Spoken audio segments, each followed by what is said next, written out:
सेंसिफाई care में आपका स्वागत है।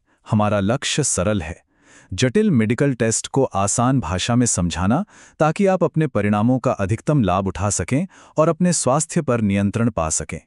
ये हमारी HIV lab test guide series का भाग 4 है। हमने पहले 3 एपिसोड में कवर किया है कि कब जांच करानी है। अब आइए बात करते हैं कि कौन सी जांच करानी है। आज हम 3 मुख्य तरह के HIV टेस्ट्स पर नजर डालेंगे। एक है 4th जेन टेस्ट, जो वायरस और हमारी बॉडी के रिस्पॉन्स दोनों को चेक करता है। फिर है रैपिड टेस्ट, जो सिर्फ बॉडी के रिस्पॉन्स को देखता है। और आखिर में नैट, जो सीधे वायरस को ही ढूंढता है। इनमें क्या फर्क है, ये समझना बहुत जरूरी है, क्योंकि इसी से पता चलता है कि एक भरोसेमंद रिजल्ट के लिए कितना इंतजार करना होगा, जिसे हम विंडो पीरियड कहते हैं। ठीक है, तो चलिए शुरू करते हैं। सबसे पहले बात करते हैं 4th जेन एंटीजन/एंटीबॉडी टेस्ट की। इसे आजकल ज्यादातर हॉस्पिटल्स और क्लिनिक्स में गोल्ड स्टैंडर्ड माना जाता है रूटीन स्क्रीनिंग के लिए। तो ये टेस्ट काम कैसे करता है? इसे आप एक कॉम्बो टेस्ट समझ सकते हैं। मतलब ये 2 चीजें एक साथ ढूंढता है। पहला है P24 एंटीजन, जो असल में वायरस का ही एक हिस्सा है, और दूसरा है एंटीबॉडीज, जो हमारा शरीर इन्फेक्शन से लड़ने के लिए बनाता है। P24 एंटीजन की बात करें तो ये सच में एक गेम चेंजर है, क्योंकि ये इन्फेक्शन के बाद बहुत जल्दी, मतलब सिर्फ 14 से 18 दिनों के अंदर ही ब्लड में डिटेक्ट हो सकता है। इसका सीधा मतलब ये है कि ये टेस्ट इन्फेक्शन को बहुत शुरुआती स्टेज में ही पकड़ सकता है। क्योंकि ये टेस्ट एंटीजन और एंटीबॉडी दोनों को एक साथ ढूंढता है, इसका विंडो पीरियड काफी छोटा और भरोसेमंद हो जाता है। आप एक्सपोजर के 18 से 45 दिनों के बाद ही लगभग 99% तक सटीक रिजल्ट की उम्मीद कर सकते हैं। अच्छा, कुछ प्रैक्टिकल बातें भी जानना जरूरी हैं। इस टेस्ट के लिए आपकी नस से खून का सैंपल लिया जाता है, फिर उस सैंपल को लैब में भेजा जाता है, इसलिए रिजल्ट आने में कुछ दिन लग जाते हैं। पर अर्ली डिटेक्शन और सटीकता के लिए यह इंतजार बिल्कुल जायज़ है। लेकिन अगर किसी को जल्दी रिजल्ट चाहिए तो यहीं पर रैपिड टेस्ट्स काम आते हैं। ये वही टेस्ट हैं जो घर पर सेल्फ टेस्टिंग किट्स में या कई क्लिनिक्स में तुरंत जांच के लिए इस्तेमाल होते हैं। तो देखिए, 4th जेन टेस्ट से अलग ये टेस्ट सिर्फ एक ही चीज ढूंढता है, और वो हैं HIV एंटीबॉडीज। ये वो प्रोटीन्स हैं जो हमारा इम्यून सिस्टम वायरस के जवाब में बनाता है। ये टेस्ट सीधे वायरस को नहीं ढूंढता, क्योंकि ये टेस्ट एंटीबॉडीज के बनने का इंतजार करता है, जिन्हें बनने में थोड़ा समय लगता है। इसका विंडो पीरियड लंबा होता है, आमतौर पर एक्सपोजर के 23 से 90 दिन, यानी लगभग 3 महीने तक का समय लग सकता है एक पक्के रिजल्ट के लिए। तो यहां मामला सीधा स्पीड और सटीकता के बीच का है।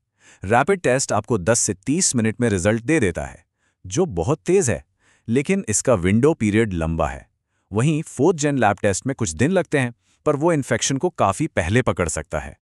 और हाँ, ये एक बहुत बहुत जरूरी बात है। अगर रैपिड टेस्ट का रिजल्ट पॉजिटिव आता है तो उसकी पुष्टि हमेशा एक लैब टेस्ट से करवाना अनिवार्य होता है। ये एक नियम है जिसे हमेशा फॉलो करना चाहिए। अब हम आते हैं अपने तीसरे और सबसे एडवांस टेस्ट पर, न्यूक्लिक एसिड टेस्ट, या शॉर्ट में NAT। इसे कभी-कभी वायरल लोड टेस्ट भी कहा जाता है। NAT टेस्ट का काम करने का तरीका बाकियों से बिल्कुल अलग है। ये ना तो एंटीजन ढूंढता है, ना ही एंटीबॉडीज। ये सीधे खून में वायरस के जेनेटिक मटेरियल यानी RNA की तलाश करता है। अब क्योंकि ये सीधे वायरस को ही पकड़ता है, तो जाहिर है कि नैट का विंडो पीरियड सबसे छोटा होता है। ये इन्फेक्शन के सिर्फ 10 से 33 दिनों के अंदर ही संक्रमण का पता लगा सकता है। हालांकि ये सबसे तेजी से पता लगाता है, पर नैट काफी महंगा होता है, इसलिए इसे रूटीन स्क्रीनिंग के लिए इस्तेमाल नहीं किया जाता। ये कुछ खास मामलों के लिए है, जैसे जब किसी को बहुत हाल में इन्फेक्शन होने का शक हो, या जब दूसरे टेस्ट के रिजल्ट्स क्लियर ना हो, या फिर जो लोग HIV के साथ जी रहे हैं उनके इलाज को मॉनिटर करने के लिए। तो हमने तीनों मुख्य टेस्ट के बारे में जान लिया है। अब चलिए इस सारी जानकारी को एक साथ रखकर यह समझते हैं कि किस स्थिति में कौन सा टेस्ट सही रहेगा। तो सबसे बड़ा सवाल यही है, आखिर कौन सा टेस्ट चुनना चाहिए? इसका जवाब आपकी अपनी स्थिति और टाइमलाइन पर निर्भर करता है। चलिए जल्दी से इन तीनों की तुलना कर लेते हैं। 4th जेन टेस्ट रूटीन स्क्रीनिंग के लिए सबसे अच्छा स्टैंडर्ड है। रैपिड टेस्ट घर पर इस्तेमाल या जल्दी स्क्रीनिंग के लिए तो ठीक है, लेकिन याद रहे इसका विंडो पीरियड लंबा है। और नैट वो बहुत खास मामलों के लिए है, जब हमें जल्द से जल्द पता लगाना हो। देखिए, सबसे ज़रूरी कदम जो आप उठा सकते हैं वो ये है कि अपने आखिरी संभावित एक्सपोजर की तारीख के बारे में डॉक्टर या किसी हेल्थ केयर प्रोवाइडर से खुलकर बात करें। वही आपकी स्थिति को समझकर सबसे सही टेस्ट चुनने में मदद करेंगे ताकि आपको एक पक्का, कंफर्म जवाब मिल सके। हमारी सीरीज के अगले भाग में हम उस हिस्से पर बात करेंगे जिसको लेकर अक्सर सबसे ज्यादा चिंता होती है, यानी अपने एचआईवी टेस्ट के रिजल्ट्स को समझना।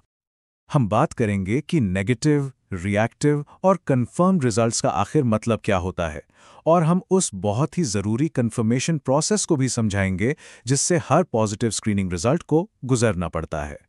अगर आपके पास एचआईवी जांच या किसी अन्य लैब टेस्ट के बारे में कोई प्रश्न है तो कृपया उन्हें नीचे कमेंट्स में लिखें। हम हर प्रश्न को पढ़ते हैं और आपके सवालों का जवाब देने की पूरी कोशिश करेंगे। कृपया ध्यान दें कि यह वीडियो केवल सूचना के उद्देश्य के लिए है। यह किसी योग्य स्वास्थ्य सेवा प्रदाता से पेशेवर चिकित्सा सलाह, निदान या उपचार का विकल्प नहीं है। यदि आपको किसी संभावित एक्सपोजर का संदेह है तो व्यक्तिगत सलाह और देखभाल के लिए तुरंत डॉक्टर से सलाह लें। हमारे साथ भाग 5 में जुड़ें, जहां हम प्रक्रिया के सबसे चिंताजनक हिस्से पर विचार करेंगे, आपके एचआईवी टेस्ट परिणामों की व्याख्या, नकारात्मक, रिएक्टिव और पुष्टिकृत। हम उस महत्वपूर्ण पुष्टिकरण प्रक्रिया को समझाएंगे जिससे हर सकारात्मक परिणाम को गुजरना पड़ता है। इस महत्वपूर्ण सीरीज के बाकी हिस्सों को देखना ना भूलें।